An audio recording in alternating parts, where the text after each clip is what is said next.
and welcome to the return of the Padawan Podcast, Apocalypse Movies All Star Wars podcast, where we geek out on everything from the galaxy far, far away. I am your host, Jake Berlin, aka Qui-Gon Jake, and I am joined today by Jacob Barley, aka Grand Moff Barley. How does it feel to have that intro again, man? It feels so good to be back, man. I've been texting you all the time. When are we bringing Padawan back? When are we bringing Padawan back? It's might be one of my favorite things that we do here. Yes, I would agree. Love talking Star Wars and like being able to just geek out about everything, not just the movies, but comics and TV shows and books. So I'm ready, man. I've been waiting for this. Yes, it's the perfect time. You know, we had Celebration last weekend. You know, the hype for The Last Jedi is here. It's, you know, it's coming out in December. We have a handful of months away. And with all this new stuff coming out, we thought it was the perfect time to bring back the Padawan. So we're going to kick things off. Obviously, the biggest thing from Celebration last weekend, the Last Jedi trailer. Just last week, we received the first official trailer for The Last Jedi. And while we've all watched it a dozen times a day, we just cannot stop talking about it. You've heard both our thoughts over the last week, but seeing it's the return of the Padawan, it only seems right to once again talk about the first chunk of footage for Episode 8 of the epic Star Wars saga, starring Mark Hamill, Daisy Ridley, Adam Driver, John Boyega, Oscar Isaac, and the late Carrie Fisher. Johnson's Star Wars The Last Jedi will be released on December 15th, 2017. So, Jacob, I've heard your thoughts, you've heard mine. We have not talked about it in the same room together, so let's talk about it, man. What did you think of The Last Jedi trailer? Well, for me, as a Star Wars fan who understands that this is a teaser trailer, the first teaser trailer, and I'm somebody who doesn't want to know or see a lot prior to watching a film, this teaser trailer was perfect. Yeah. It did exactly what a teaser needed to. I love that Rey is the first face that we see because she is our main character. She's our protagonist. She's who we're following. And it just gave you a shot of each character that you needed to see.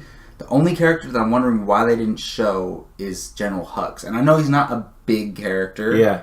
But I would have liked to see just one little shot of him. But overall, I think as a teaser trailer, it's perfect.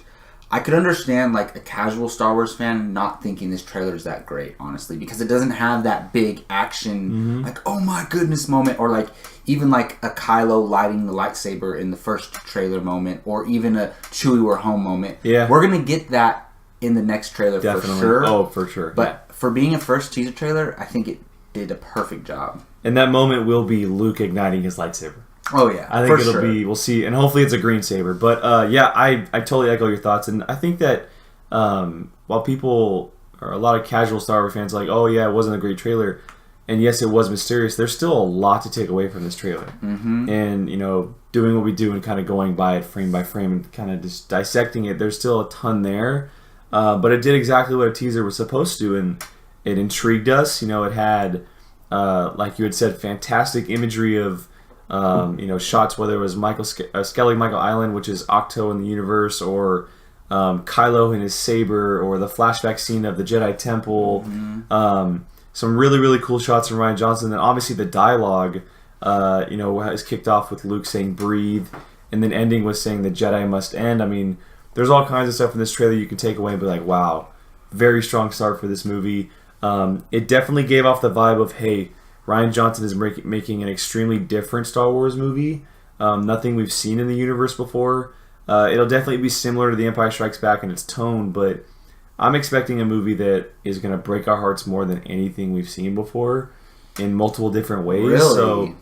I think it's going to be not just a dark movie, but one that takes us down a path that we didn't really expect. Okay. Because I think Rian Johnson is just that type of director. Well, I mean, watching Carrie Fisher on screen for the last time is going to be like an emotional thing in itself. But also, I'm thinking like, what's worse than Han dying though from The Force Awakens? Spoilers. Get on that if you have not watched The Force Awakens. I doubt you're listening to this podcast if you haven't seen The Force Awakens. But I'm just like, I'm curious. You say this movie is going to break our hearts more than anyone has. Like what? It necessarily doesn't have to be the Leias or the Lukes or whatever, but. Yeah. It can easily something happen to Rey, or even something like Kylo Ren. You know, even though he's evil, we're still attached to these characters. Yeah, for sure. I mean, and even though Kylo's evil, I want to see his story for long, like at least 2 trilogies. You know. And I don't know. I mean, I'm on multiple levels of like, not levels, I guess, but just where's it gonna go? I'm buying into a whole bunch of different theories, I guess you can say. But that whole theory of Rey going bad, like that could be bad. Like that could break a lot of people's hearts because she is so adorable. I see what you're saying, and I think there's hints towards that. Yeah, but I just don't see it happening because for me, if Kylo has to go good, and I don't see that happening. No, I think Rey is going to be very tempted by the dark side. I think she was tempted by the dark side in The Force Awakens. Yeah. She's going to be just like Luke, very tempted by the dark side. And in the novel, the Force Awakens novel, she was hearing thoughts. Exactly. Like voices. And that is only happening by dark side people. Yeah, oh, for sure. And or Force users. My one thing is that moment when she kicks Kylo down and then she's like that's looking anger. Over him. She's pissed. She wants to kill him. That's anger, yeah. And he even says when she wakes up, he's like, you want to kill me, you know? Like, she wants to kill him, and that's dark side right there. But we hear her in the trailer, she says the light, the dark, the balance. And I'm going to mention this later when we talk about the Rebels trailer, but Kanan says in that trailer, we are the balance. So there's this theme going on with Star Wars, and they know everything that they're doing over there at Star Wars. The story group, like Pablo Hidalgo and all of them. So I don't think it's an accident that that Rey said the balance, and then in the same trailer coming out on Star Wars Celebration, Kanan says we are the balance. I'm not saying they're directly connected. I'm not saying she's related to Kanan or Ezra, but I'm just saying like there's this overarching theme from all of Star Wars, that balancing evil and goodness. I agree. You know? And also, we're talking about the trailer, but I think a lot of people are leaving the poster behind and not talking about it. Yeah, that poster is beautiful. She's this light going up between two, not evils, but Luke's in a very dark spot. Exactly. And he's not thinking straight, and then obviously you have the asshole of Kylo Ren that he is, and she's the balance bringing the light up. It's really cool how they kind of put everything together, and everything's almost connecting, and a lot of people are forgetting about the poster and how it does tell a story just like a trailer does, or an image, or whatever it is. So, I ended up buying one, and I put it on the background of my phone. So yeah, I would love to have the original one from Star Wars Celebration. Everyone who was at the panel, just imagine being in that audience while they handed those out, and like I eventually one day am going to go to a Star Wars Celebration. I think so. But when it gets closer to us, makes me so upset that I couldn't go to these ones, like the last two, this Anaheim one and Orlando. Special, Yeah, this one would have been cool because it's the 40th anniversary. Or the Force Awakens one. I could deal without the other one. I think this one would have been interesting, obviously from a topic that we talk about later, but Carrie Fisher, that's why. Yeah. It would have been Force Awakens ones to see Carrie Fisher. Oh, dude, that would have been crazy. Yeah. So. Well, one day we'll go to one. Yeah, I think so. All right, well, moving on to a little bit of a similar topic. Since the minute Star Wars The Force Awakens was released back in 2015, everyone has been asking the question, who the hell are Rey's parents? From the obvious choice in Luke to Obi-Wan to Palpatine to a completely new family, every possible theory has been thrown out there. But now, thanks to recent comments from director Rian Johnson, we now know The Last Jedi will at least direct that very question. In an interview with Good Morning America at Star Wars Celebration Orlando, Johnson said the following after being asked about Rey's parentage. It's something that will absolutely be addressed. So Jacob, dude, Johnson's comments only add fuel to the fire, or will we actually find out who Rey is in The Last Jedi? So he's giving us so much detail. Oh, man. Yeah. So much. It's overwhelming. I can't dissect this comment enough. No. Yeah, I was saying it's funny like how we take one line and like we can turn it into a huge story. We could talk about this one line for an hour if we really wanted to. We definitely could. But the bottom line is like of course the movie, it's going to be addressed in the movie, her lineage. And it just depends how much it's going to be addressed. Like we can get one line from Luke that says like, don't think that I'm your father because I'm not, or something like that. And that's addressing it. Like, we could find out that her parents are from a certain planet. We can find out that, we can find out that her uncle dropped her off on Jakku. Like, it's addressed in that sense. I think we're going to find out who her parents are. I hope we do. I texted you, I don't know when it was, about a week ago or so. That I'm back on the train that Rey is Luke's daughter. And the thing that made me think this is, I was watching Rogue One, and I know it's a different, it's not part different of the time, part of the original trilogy or the original saga. But I was just thinking about it, and I was like, okay, we got these spin-off films, and I was like, so that the saga films are the Skywalker story. That's where Star Wars originated from. I don't see our main antagonist not being a Skywalker, even though you can argue that Kylo's a main character. He is, for sure. He's the second lead of this franchise going forward. But Rey is our lead, and I think it would be so interesting if they are cousins. I do not think they're brother and sister. No. Because, Leia and Han would know if that's their daughter or son or something. And considering other canon things, we know, and like as far as we know, Leia has not had another kid. So I believe that she is Luke's daughter, and I think it'll make sense because I don't think Luke's going to go his whole entire life without having a romantic relationship. Well, and he's not the prototypical Jedi. Exactly. He's not the one like, I'm not, and those rules aren't even established. Nobody tells him that. Exactly. He never knew. Obi-Wan never said anything. He never knew that they're not supposed to have romantic relationships. And in A New Hope, we find out that Luke is kind of, for lack of a better word, Luke's kind of thirsty. You know what I mean? Like he wants to get some, and because he likes Leia, before he finds out it's his sister. So I'm sure Luke finds somebody later on in life. He had to have, yeah. And I think that he might have, I don't know why Jakku, and we know Jakku has some type of significance other than Rey, also in other canon stuff. So, but I think Luke dropped her off to keep her safe, and I think she was on training on the Jedi Academy, that he wiped her mind or something like that. So I'm back to that. I know that was everyone's original theory, and we all veered away from it, but I think that she is Luke's daughter. Yeah, it's interesting because we've always always followed a Skywalker in their path, whether they're going to stay good, whether they go bad, their turn to the dark side. Obviously, Anakin, and then Luke's ability to stay away from the dark side. How cool would it be to see two Skywalkers facing off against each other from both sides? Exactly. Good versus evil, but I've never really said no to that theory. I've kind of veered away from it from a little bit, just because I kind of do want to see her be someone new, I guess. But I guess definitely wouldn't be against it.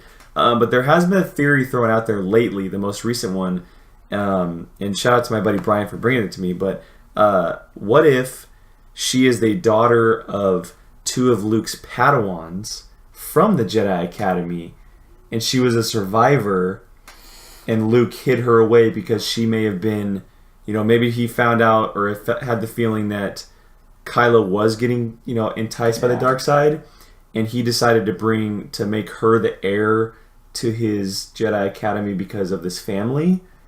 And her parents die. They're part of those bodies that we found out in the Force Awakens flashback scene. And Kylo slaughtered her. And he goes and hides her so that way Kylo doesn't know about her. Yeah. And the Force Awakens has so many questions. It's so vague in the way. And I'm not saying that's a negative, because A New Hope was kind of vague too, But how does Kylo know there's a girl? Like, exactly. When the general goes up to him, they were with a girl, and he's like, "What girl?" And he gets pissed when he finds out there's a girl. So he knows of something, and we have no idea what. So I do. That's a possibility, and that was always one of the possibilities, that she was just a student at his academy, and maybe she was one of the most powerful ones, and he knew it from a young age, and he chose her over Kylo, and that kind of twisted Kylo. Maybe that's it. Maybe Kylo started getting jealous, and now he remembers this girl. Yeah, so that's a high possibility. It's interesting. I mean, there's all kinds of stuff out there. Yeah, I mean, and there's also the Kenobi theory, which I would not be. That one is still very possible. Yeah, I mean, my top two choices are that she's Luke's daughter. I mean, how awesome would that be? It's easy to say no, that's not it, because that's too simple, but I would love that, honestly. Yeah, I totally agree. Rey Skywalker, but also Rey Kenobi sounds damn good. Maybe her name's not even Rey, though. It could just be a name they would give her. Honestly, that would make a lot of sense, because if they're going to hide her on another world, why would they give her real name? So that's a very high possibility. I think that's not her name. It's just a nickname or something like that. And we'd have to dig deep into Legends to find out what Luke's kids' names are. Because I know he has kids with Mara Jade, obviously. That's true, yeah. What if her name was Mara? Yeah, you never know. Replacing her. That'd be cool. All right, well, so talking about Episode 9, along with the grieving, we've all been wondering what will happen to Carrie Fisher's iconic Princess Leia, now General Leia, following her appearance in The Last Jedi after Fisher's incredibly tragic passing last December. How would they conclude her story? Will they conclude her story? During the same press event with Good Morning America at last weekend's Star Wars Celebration, Lucasfilm President Kathleen Kennedy revealed that Fisher's Leia won't be appearing in Episode 9. She went on to assure that this December, The Last Jedi will give fans one last chance to see a lot of Carrie Fisher's iconic Star Wars character. So yeah, she did say that Episode 8 will in fact have a whole lot of Leia in it, which is a really good thing. Obviously, it's an incredibly sad thing. We talk about it constantly. We're going to talk about a tribute video here next that they released at Celebration. But I think it's the right thing to do. You know, I think that obviously they're not going to have footage for Episode 9 yet because it hasn't shot. Recreating her or getting a different actress to maybe play her and then CGI in the face a little bit, kind of like we did with Furious 7 and Paul Walker. I don't know if I would agree with that being so soon and being how iconic she really was. And hearing that she has so much footage for Episode 8 is it's a good thing. It's very it's a treasure, obviously. And so hearing that they're not going to move forward with Leia, I agree with it. I like it. Now I'm interested to see how they conclude her story. You know, does she just go off and do something different with her life, or is it an off-screen death and is it explained in the crawl for Episode 9 maybe, or something like that? But I do think that it is the right thing to do for Lucasfilm to let Carrie Fisher have her one last iconic performance in Episode 8 and then let her be, let her rest in peace and the way she was. I mean, Carrie Fisher's she's a treasure. So we're all going to be sitting there during Episode 8, obviously in the story, but looking at Carrie Fisher in her final performance as Leia, very heartbroken. So, I mean, what do you think about the news? Yeah, so whatever they decide to do, I'm okay with, because they got their hands tied. What are they supposed to do? Yeah. This is so hard to deal with, especially, this is on a whole other level than the Paul Walker thing, because this is Star Wars. Means so much to so many people, and this character means so much to so many people that they're kind of screwed either way. So no matter what they decide to do, I'm going to be okay with, because I wouldn't know what to do. But I'm liking what I'm hearing. I like that. I don't want to see a digital recreation of her. Yep. I don't even want to see a recasting, honestly. I know a lot of people are saying if they recast, they have to recast. Like, the character's bigger than the actor. I agree with that. But in this, me personally, I just don't want her to be recast. Yeah, I can't see another. Carrie Fisher is Princess Leia. Yep. There's no getting around that. You can't recast her. And I'm not going to be mad if they do. I'm not going to be one of these people who throws a tantrum online. Not at all. But it would just be something that I don't want to see. I'm totally fine with them wrapping up her story in Episode 8. And then, I don't know, like, it's going to be so difficult. What are they going to do if they decide to kill her off? Like, I don't think, you mean off screen? Yeah, or have her ship be blown up. Like, that's just... Maybe she goes off and becomes the part of the New Republic somewhere and is on a planet of the Senate or something. And I don't know. It's hard. You have to come up with something that makes sense. If they in fact kill her off or whatever they do. The one thing that nobody has talked about and we're not considering, at least I haven't heard this, is what if they plan to kill her in Episode 8 already before Carrie Fisher ever passed away?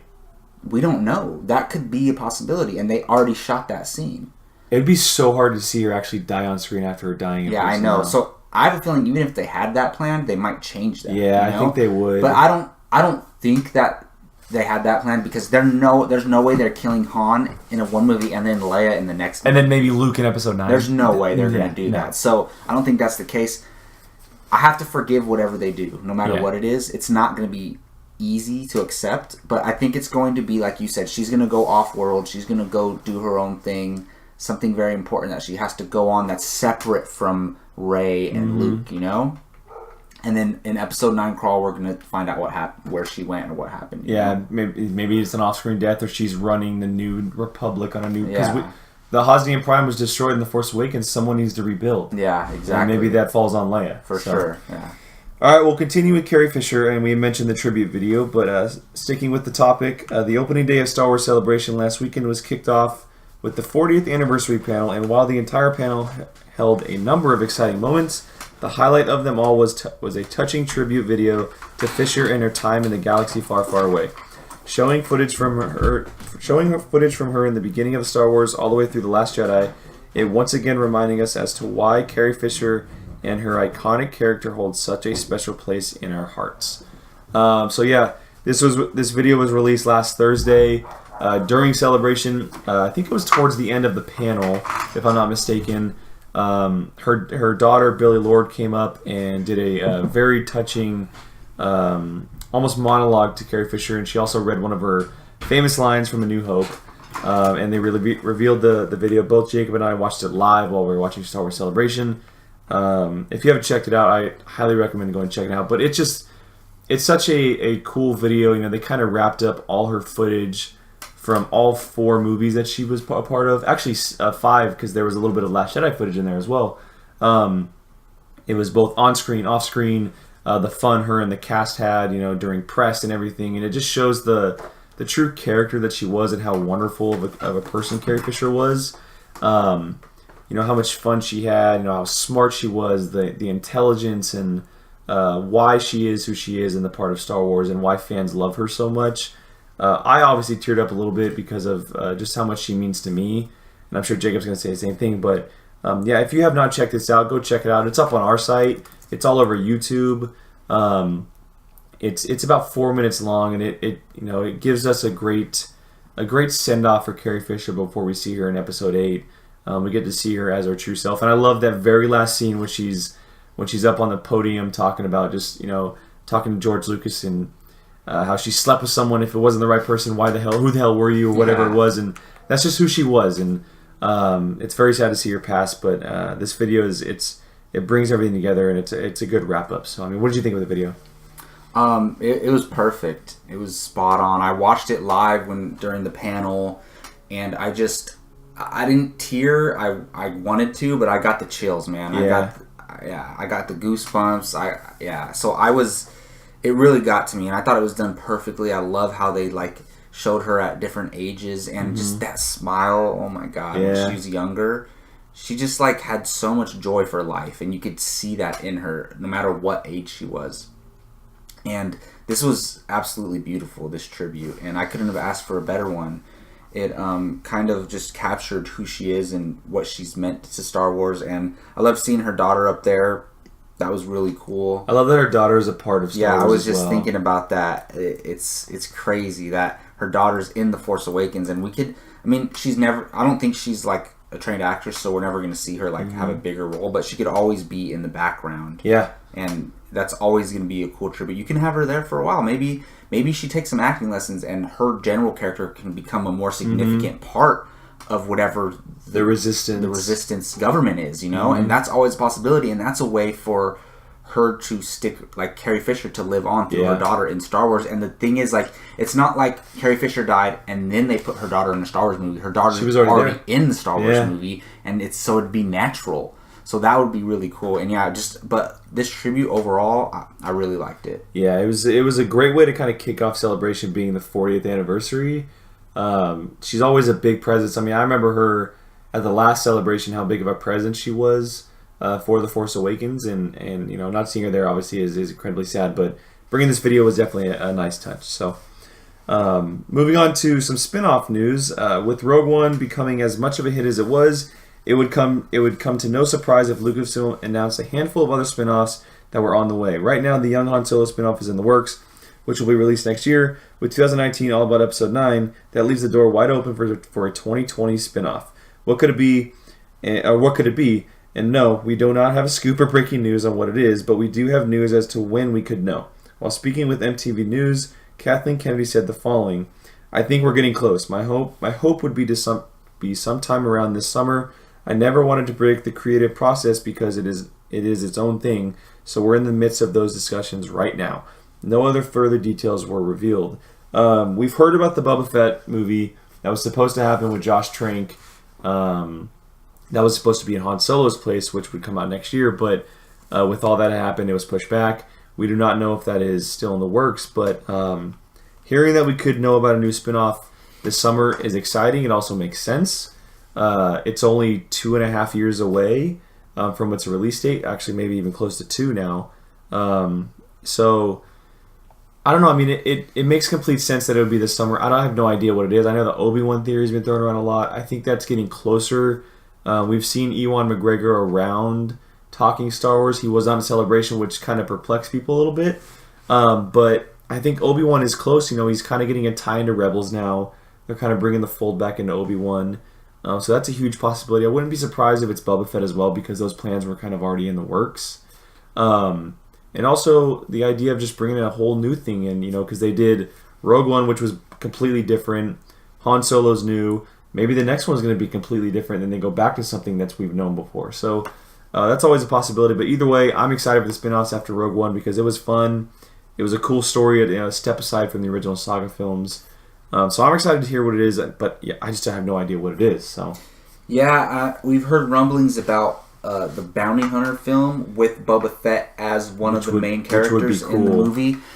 I like that idea, but the only thing is, it's kind of too similar to Rogue One for me. Like, it's a team, exactly. Like this, this rebellious team coming together, like and completing a mission. Like, it sounds like a heist movie. How do you make a bounty hunter movie not a heist film? Yeah. And Rogue One was kind of a heist film in its own right. So I'm down with that movie, but somewhere down the line, I think that the Obi-Wan movie might make sense because we got Rogue One, right? Like, not a lot of Force using in that movie. He was mentioned. Yeah. Was he in Rogue One? Yeah, by... but not by name. By but just... like my friend. Yes, yeah. But I'm saying, like, Rogue One didn't have, like, other than Vader... No Force users, Han Solo, I don't think he's going to have any Force users at all. There's a new rumor that Quinlan Vos might show up. Yeah, who knows? There might be, like, a side character... Mm-hmm. But I don't think like we're going to see a lot of Force usage in that movie. So, and even an Obi-Wan movie, I don't think it's going to have a lot because he has to hide himself. Where it is, he's going to have to hide it. But we will see it for sure. So I think maybe the Obi-Wan movie. It depends what age they want to tell this at. Like if it's closer to Episode 3, I think it'll be soon. If it's closer to Episode 4, they might wait a while to do it. So if I had to bet, I would say the Obi-Wan film. Because I think the Bounty Hunter film sounds too similar to Rogue One. Now that you say that, it does make sense that the Bounty Hunter film would be pushed back because it's a Rogue One movie just with bounty hunters because they're going to be on some type of mission. Yeah. Even if they have to go get somebody, that's a heist still. Yeah, it's interesting, and I think that obviously Lucasfilm knows what they're doing and they have a whole bunch of things planned out, but. The Star Wars galaxy is huge, and they could tell any story, whether it's something we know or something completely different. So, we'll definitely be sitting here waiting to find out. Let's do an Ahsoka movie. How about that? Oh, dude, don't even get me started. Rosario Dawson's been talking Ahsoka like crazy lately, so you never know. That's what I want. All right, well, stepping away from movie news and moving on to a little bit of Rebels, along with all the stuff that happened for the movies, the big screen universe isn't the only thing that's going on in the Star Wars galaxy right now, as the small screen of TV... The same screen TV show, Star Wars Rebels, has become a Saturday night event for all Star Wars junkies. Season 3 of the show just wrapped up a handful of weeks ago back, and is being that it was Star Wars Celebration this past weekend, the team behind the animated show revealed the first official trailer for its upcoming fourth and final season of the show. Star Wars Rebels Season 4 will premiere this September. All right, Jacob, well, first, let's talk about the trailer, but then let's also talk about how they announced that it's actually the final season and what we could possibly see in the final season. So your thoughts on the trailer? As a trailer, I really liked it. I liked the way it starts. It was like it's about a boy and a girl. Yeah. And like they name even Chopper gets... the war hero. Yeah, the war hero. That's awesome because they're treating Chopper like he's a real person. Like with a crashed Y-Wing, too. Yeah, so I loved the trailer as a piece of art on its own. Of course, riding on big wolves or whatever that was. Yeah, that's cool. It looked like that's the really dire cool. wolves from Game of Thrones. That's always going to excite me. So yeah, I'm looking forward to it. Was Thrawn in the trailer? Thrawn was in the trailer a little bit, yes. Okay. Yeah, no, I enjoyed it. I'm looking forward to it. I didn't love Rebels Season 3. I liked it, and I liked certain episodes a lot. They might have had their best episode ever. It was the one where Kanan was training Sabine. That might have been my favorite episode of Rebels ever, or one of them for sure, like top 5. So there was some strong moments in this season, but I didn't love it. So I'm hoping they can end strong with Season 4. I agree. I do want to see a little bit more on Ahsoka, or unless they're going to save her for something bigger, that's fine with me. But she wasn't addressed or in Season 3 at all. Mm-mm. And she's not dead. She's not going out like that. No, so walking in a cave. Dave Filoni, the man behind the show, during the panel, so he had a shirt on that said "Ahsoka lives" with a question mark. They showed the trailer, so everything went black. He walked back out. It said "Ahsoka lives" with an exclamation point. So she is alive. Oh yeah, for sure. So she will be back. I mean, if that's not confirmation, then what exactly. is? So, but yeah, I totally agree. I think that the trailer was good. Maybe not its best trailer so far. I think maybe the season 2 trailer, that one that we had freaked out about over was it like the midway trailer? The mid-season trailer, yeah. That one was crazy. Best, but this one is good because it had a really big emphasis on family. Yeah. Like, it was all about the crew of the Ghost, and we've been following these characters for, 3 years now.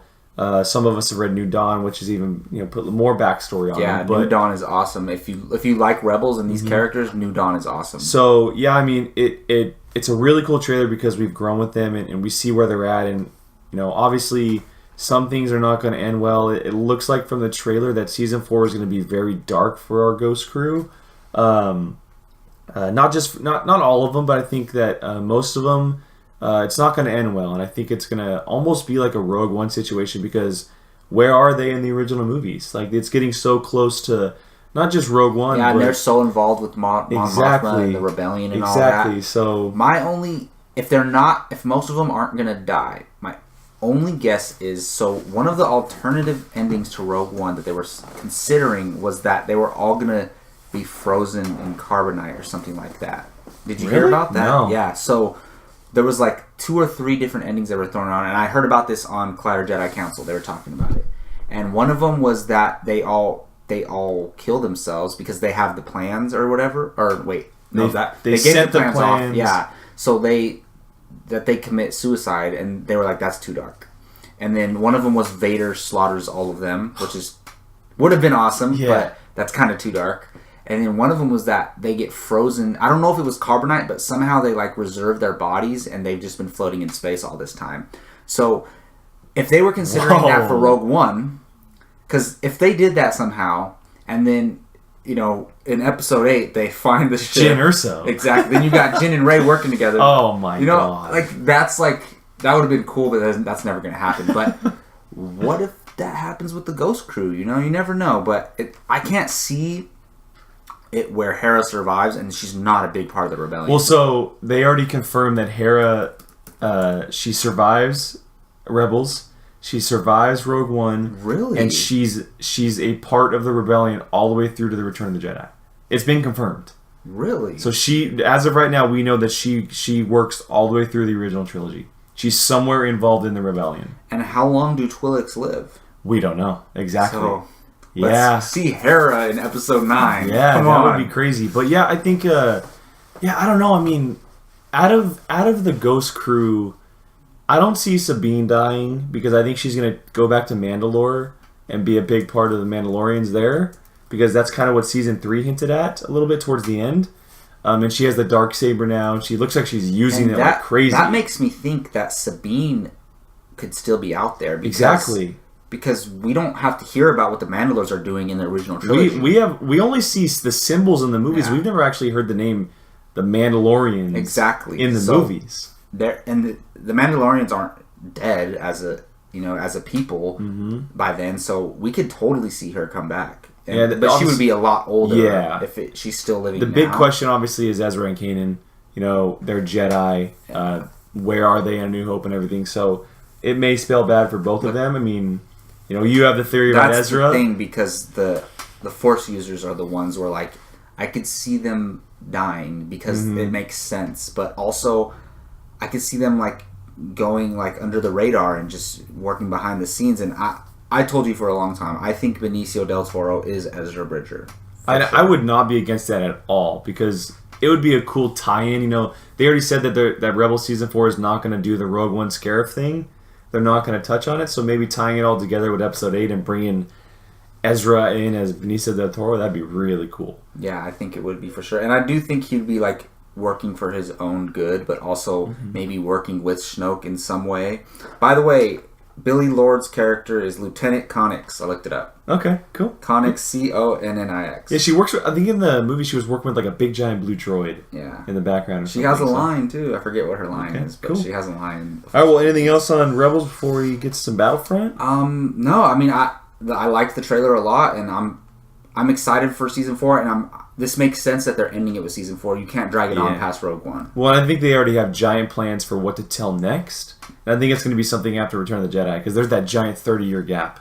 Oh yeah. It's not just the 19 or whatever for Luke. It's 10 plus years now. I'm just curious what type of characters we're gonna follow. Yeah, it'll be interesting. So, all right, well, on to some Battlefront. Alongside the animation panel at Celebration last weekend, EA revealed the first official look at their upcoming follow-up game to Battlefront, Battlefront 2. And following the criticism of the first game, it seems the developers have listened, as Battlefront 2 will hold content from all three of the major Star Wars eras, a new story campaign all about the formation of the First Order, and new playable heroes such as Darth Maul, Yoda, Rey, and Kylo Ren. In other words, this game has it all. Finally, Star Wars Battlefront 2 will be released later this year on November 17th.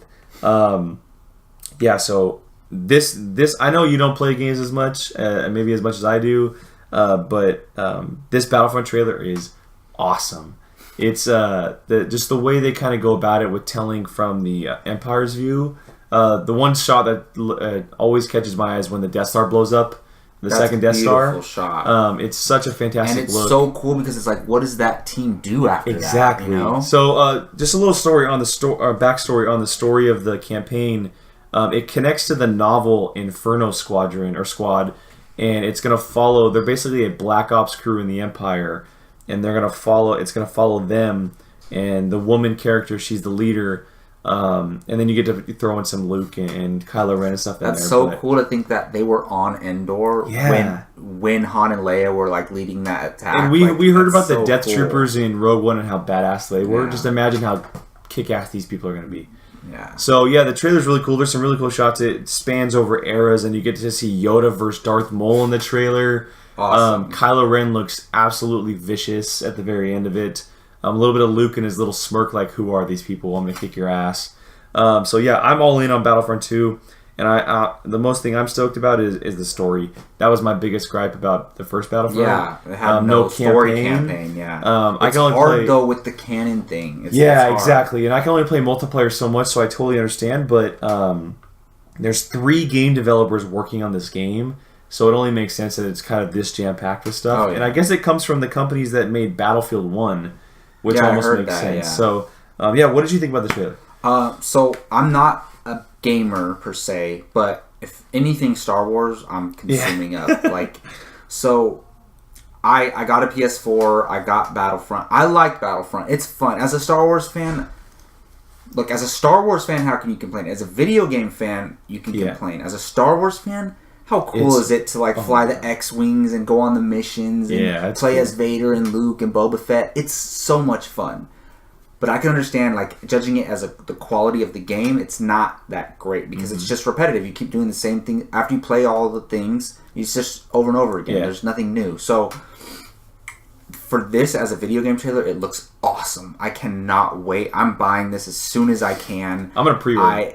It looks amazing, dude, and I want to play as Rey. I want to play as Kylo. I want to play as Darth Maul. Yeah, bringing Maul back is really cool, and I love how they market Maul. Like, of course and just seeing just Yoda's hand to bring up the little tiny saber is really cool. And like that's the best thing is like you always say like, what if Yoda fought Darth Maul? Like, what if Vader fought Darth Maul? You know, what if Kylo and Darth Maul fought? Like, you could do these type of scenarios. Imagine them doing an Injustice style Star Wars game. That would be awesome. Like a Mortal Kombat style. Exactly. Oh my god, that'd be crazy with all the Jedi they have. Oh my god. Yeah, and the Sith, and you can have like even like old Sith, from like Darth old Plagueis Republic, and Darth Revan. Yeah, or like whatever. Sidious that'd be nuts. Versus Snoke, whatever. You can do anything. So cool. All right, well, moving on a little bit of canon stuff. Ever since Disney acquired the Star Wars property back in 2012, they not only vowed to make all new movies, but an entire litter of Star Wars titles on all fronts for fans to have in and day out relationship with the galaxy. 2015 featured the so-called Journey to the Force Awakens, which featured a number of novels and comic books leading up to the film's release. Fast forward 2017, and we now have the Journey to the Last Jedi, with a whole bunch of new titles to be excited for. So Jacob, you check over this list, including comic books and novels and whatnot. Which ones that released at Celebration most catch your eye? Okay, so because it's coming out the soonest, and because I love Rogue One, I loved it, and I love the character of Jyn Erso, and I loved the what was the book Catalyst? The prequel. Was one of my favorite Star Wars books so far too. Follow the Ersos, and because I've I've listened to that book, it made Rogue One such a better experience for I'm me. with you. I'm with you. I've grown attached to the Ursos and Galen and Lyra and Jyn. And that carried through Rogue One, and now I get to see more about Jyn in this book. So I'm so behind on books, but like I just finished Life Debt, and I'm about to do Empire's End, and then I'm gonna do Thrawn. But then as soon as I finish Thrawn, I think I'm gonna do Rebel Rising. And you'll be done by that time it releases, probably, right? We'll 2 see. weeks maybe. We'll see. Yeah. If not, it'll be a little bit afterwards. But yeah, Rebel Rising is the one that stands out to me. Were there any other official like full-length novels, like adult novels on here? The Inferno Squad is the big one. The Battlefront II one. Especially knowing that that's the team from that video game, I'm definitely going to want to get into that. But out of all of these, if I had to choose one I'm most excited for is Rebel Rising. But I'm loving the Darth Maul comic so far. The second issue is really cool. Like, there's some characters that pop up. Yeah, you just gave it to me, so I'm excited. So you'll be able to read that. Maybe we can talk about that on the next Padawan podcast. The next issue comes out on April 26th, so maybe we could have issue 3 read by then. Yeah. And then we can... Just do a 1, 2, 3. Exactly. We can review the series so far. So yeah, that's what I'm looking for on this list. Yeah, so I'm kind of with you on that one. I was really hoping that the Guardians of the Will is an actual novel, because I think the Guardians of the Will is going to play a huge role in The Last Jedi. Yeah, that would we make see sense. those books in the trailer, and it's mentioned in Rogue One as well. Chirrut and Baze are part of the Guardians of the Will. Yeah, I mean, Inferno, Rebel Rising are obviously the two, but also you see that Phasma one down there, and that's a novel. And so we hear how badass she is, and unfortunately she didn't get a big role in The Force Awakens, but it seems like it's upped in Last Jedi. Who the hell is she? Like, how badass is she really? And so hopefully this novel kind of tells that. Because I think I'm going to read it. It seems like there's only 3 Is it real... a novel or a comic book? It looks like there's a novel of Phasma. I mean, it looks like there's a comic book down there as well. But the list says there is a novel of Phasma coming out on September 1st. Oh, okay. Cool. So, yeah, I mean, I want to find out who she is. And obviously the comic books, you see Darth Maul. Lost Stars is getting a comic book version. Oh, wow. Captain Phasma down there. So, yeah, I mean, there's a lot of cool stuff. Star Wars coming out in written form here. Yeah, soon, so. I forgot. I started reading Dr. Aphra. Oh, how is that? And I really like it. I want to, because I remember her in the Darth Vader comic. I forgot. I'll give them to you right now. I have issues 1 and 2.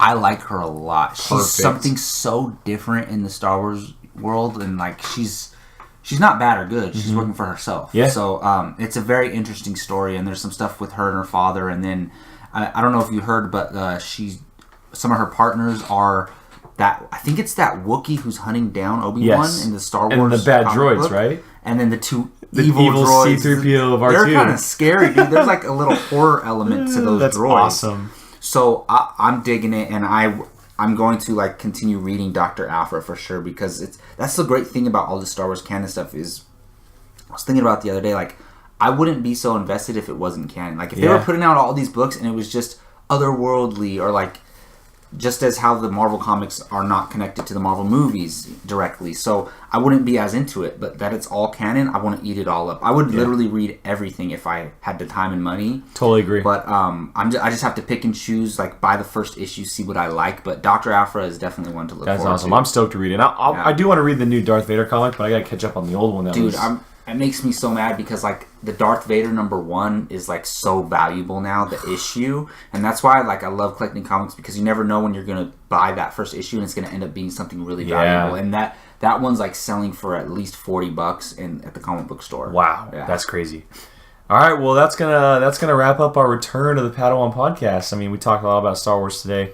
You could tell that both Jacob and I love the property. We can geek out at it all day long. So. Let us know what you thought about everything we talked about in the comments. Give us a share, like, subscribe. Before we get out of here, I want to thank Jacob for joining me today.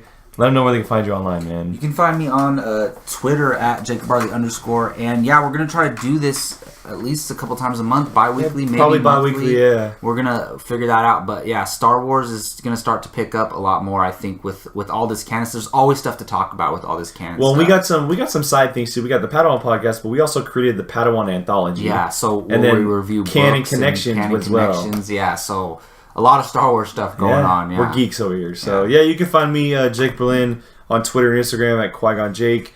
Apocalypsemovies.com every day. Check out everything over there, Star Wars and just straight up movies. Make sure you give us a share, like, subscribe, comment. We really, really appreciate it. Thank you for joining us today. And until next time, may the Force be with you.